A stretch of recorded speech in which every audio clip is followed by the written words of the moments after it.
Hey guys, what's up? It's MattWood86, and I'm taking a look at the MotoSpeed K2 today, and it should be pretty quick, because this was somewhat jokey to me. I was just sort of browsing around the other day, and I saw it, and I said, what is this? Is this another joke like Corsair's K1? No, they're real. Apparently people use these. I actually didn't know, and I couldn't really think of a fine purpose for me to really use it, though I'm sure I'll come up with something. I'm still working on that. I'm still ironing that one out. But there's a chance that if you're looking for something like this, you already somewhat have a purpose for it, and I've thought of things like if you're a streamer, maybe start and stop a stream. If you want a quick shortcut for something that might take up to 30 characters because it does limit the macro ability at 30 characters, then maybe something like this is what you're looking for. If you want to do a full complex macro where it like launches a whole website or a specific stringed out thing, you're like I said, limited to 30, so that might be a problem for you, but it's otherwise pretty cool. It's completely software controllable. You've got 2 keys. Interestingly, it comes with Kailh Bronze speed switches, which are a little more tactile and clicky. It does come with 2 switches that are branded MS, and I am not familiar with those, but they are red linear switches. If you prefer something not quite so thumpy or clacky. The PCB inside of it is 5-pin, so if you wanted to go with something totally different on your own, if you wanted to go with like the Link switches or banana split switches, you can put those in there because it does accept 5-pin switches as well. The keycaps that come with it seem to just kind of be whatever keycaps they have laying around. Mine came with 2 that weren't in the picture. I think the picture showed like 1 and 2, and I got 8 and something else. I took them off pretty quickly and replaced them with some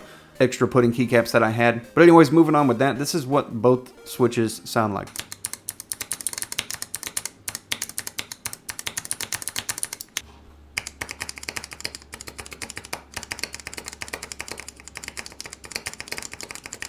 The actual translucent base does light up, and you can set different color modes inside the software. And then there's 2 LEDs behind each one of the switches that illuminate the switches appropriately. It connects via USB Type-C in the back, has a very nice rubber foot on the bottom, and actually weighs a pretty decent amount, as you can see here in this shot. It's pretty nice because it's not like some cheesy thing that the USB cable, if it's a rigid cable, is going to go throwing all over the place. It actually sits pretty well on the desk. In the software, you can set up pretty simple ones, like instead of using Control F, you can just set a find for it so that you can tap it and automatically open the find box. Same with copy and delete and all that, play, pause, media controls. Basic functions are already in there so that you can assign those to those keys. But for me, I'm pretty fluent in keyboard shortcuts myself, so I would probably have a hard time breaking my own habit. For me, it's kind of a hard thing to wrap my brain around. But if you're somebody that is, like I said, a streamer or something, maybe that start and stop is a great option there because you know that that's what that'll be. And if you don't already have something fancy like a Stream Deck or something, then that might be pretty useful to you. To me, it was just fun looking, and I didn't want to pass up on the opportunity to just snag it and say, what is this? Is this real? It is. It's very real, and they put a lot into it. And after looking at this one, I realized there's a couple of these out there. So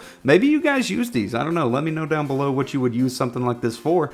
And if you find it invaluable, like to your daily process of doing things. As somebody that edits videos and plays games, I'm still trying to grapple with the idea of what can I do with a 2-switch mechanical keyboard that's, controllable. Build quality is pretty amazing with an aluminum top, an acrylic back, the 5-pin PCB, the rubber foot on the bottom, the weight to it. It's really nice. It's just hard to figure out what I would do with it. Anyways, you guys have a great day, night, whatever it is, and I'll see you in the next video I do.